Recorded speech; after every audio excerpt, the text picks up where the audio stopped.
तो चलिए सबसे पहले मैं आपसे विश्वास पाठक जी, पहला सवाल आपसे, वाकई क्या अगर ये चुनावी मुद्दा 2024 का बन गया तो ये सरकार के गले की फांस बन जाएगा क्या? इसलिए बन रहा है क्योंकि कांग्रेस को अभी वापस अगर पार्टी सत्ता में आना है तो उन्हें सिर्फ ये ओल्ड पेंशन स्कीम वापस लागू करने का इनके पास में रास्ता दिखाई दे रहा है, क्योंकि कंस्ट्रक्टिव पॉलिटिक्स तो कर दे सकते हैं। हमारी पॉलिटिक्स ये है कि हम 5 ट्रिलियन इकोनॉमी की बात करते हैं, कांग्रेस ने यह करना चाहिए कि हम 6 ट्रिलियन की इकोनॉमी करेंगे। हम कर रहे हैं जीएसटी का कलेक्शन अभी 2 लाख करोड़ तक जा रहा है पर मंथ, कांग्रेस ने कहना चाहिए हम 2.5 लाख करेंगे। तो डेवलपमेंट की राजनीति तो ये कर नहीं सकते हैं, ये फ्रीबीज के ऊपर उतर गए हैं। अगर कोई राज्य पेंशन लागू करता है तो लागू करे, लेकिन उसमें आर्थिक सूझबूझ नहीं है, ये आर्थिक एक्सपर्ट भी बताते हैं। इसलिए कांग्रेस ने डेवलपमेंट की राजनीति करना चाहिए, प्रोग्रेसिव की राजनीति करना चाहिए। उनके पास अभी कोई रास्ता बचा नहीं है। 2004 में जब अटल बिहारी वाजपेयी जी ने ये ओल्ड पेंशन स्कीम हटाकर एनपीएस लाई थी, तब कांग्रेस ने भी उसका स्वागत किया था। उसके पश्चात कांग्रेस की 10 साल केंद्र में सरकार थी, मनमोहन सिंह इकोनॉमिस्ट थे, चिदम्बरम जी इकोनॉमिस्ट थे, उन्होंने कभी उसका जिक्र नहीं किया, उन्होंने चलने दिया। अभी जब 2014 के बाद मोदी जी आ गए हैं और अगले 25 साल मोदी जी इनको दिखाई दे रहे हैं, तो इस प्रकार के ये शॉर्टकट्स अपना रहे हैं जो देश के लिए अच्छे नहीं है।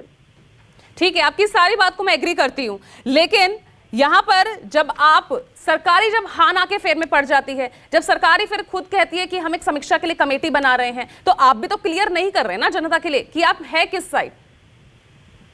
नहीं, हमने कमेटी बना के ये क्लियर कर दिया है कि एनपीएस में और संशोधन करके ओपीएस की तरह उसमें और क्या लाभ दिया जा सकता है, इसके लिए कमेटी बनाई गई है। हम ओपीएस के विरोध में नहीं है, लेकिन OPS is not a good fiscal discipline. उसके अलावा भी काफी चीजें कर सकते हैं। आज लोगों को आप अनेक लाभ दे सकते हैं, जैसे 50 करोड़ लोगों को आज इंश्योरेंस मिल रहा है, 3 करोड़ लोगों को हमने 80 करोड़ लोगों को हम फुल सिक्योरिटी दी है, 6 करोड़ लोगों को नल से जल दिया जा रहा है। तो काफी वेलफेयर की चीजें की जा सकती है, जो कांग्रेस ने भी माना था। इसलिए 2014 तक वो खामोश रहे। 14 के बाद जब उनको पता चला कि मोदी जी को हराना मुमकिन नहीं है, नामुमकिन है रादर, इसलिए उन्होंने इस प्रकार की चीजें लागू की है। ठीक है, मैं ये सवाल जरूर पूछूंगी, लेकिन विश्वास जी, आर्थिक भार जिसे घटाने के लिए ओपीएस की जगह एनपीएस लाया गया, वो भी तो अगर 2004 या मैं पिछले 20 सालों की बात करूं, मेरे सहयोगी पे उस पर उन्होंने भी साफ तौर पर ये बात कही है कि वो भी कई कई ऐसे राज्य हैं 10 से 11 गुना वो बढ़ा ही नजर आया ना, कम तो वो हुआ नहीं। क्या करें, ओपीएस अगर कोई राज्य लागू कर सकते तो लागू करे, लेकिन अभी हमने एक फॉरवर्ड वे अपना लिया है। फॉरवर्ड वे अपनाते हुए वापस उल्टा जाना ये कोई अच्छी सोच नहीं है।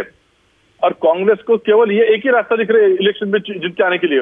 वो क्यों नहीं कहते कि अगर बीजेपी से मुकाबला करना है तो हमारी भी सोच इंटरनेशनली हम हमारी ऊंचाई कैसे बढ़ा सकते हैं, हम हमारी इकोनॉमी कैसे आगे ले जा सकते हैं, हम नल से जल पानी 7 करोड़ के अलावा 10 करोड़ तक कैसे ले जा सकते हैं। लेकिन यही बात क्यों नहीं करते? हार का कारण भी तो बन रहा है ना विश्वास जी, हिमाचल कर्नाटक। नहीं, देखिए वो हार का कारण नहीं है, और हार जीत को आगे रखते हुए हम ऐसे पॉलिसी चेंज नहीं कर सकते हैं। 2014 से हमने जो पॉलिसीज बनाई है वो लॉन्ग टर्म पॉलिसीज है, कोई चुनाव को मद्देनजर रखते हुए नहीं किए। फिर वो आर्टिकल 370 हो या जीएसटी का लागू करना हो या इकोनॉमिक रिफॉर्म्स हो, सब चीजों में हमारी सरकार ने, मोदी जी की सरकार ने लॉन्ग टर्म व्यू रखा है। ठीक है।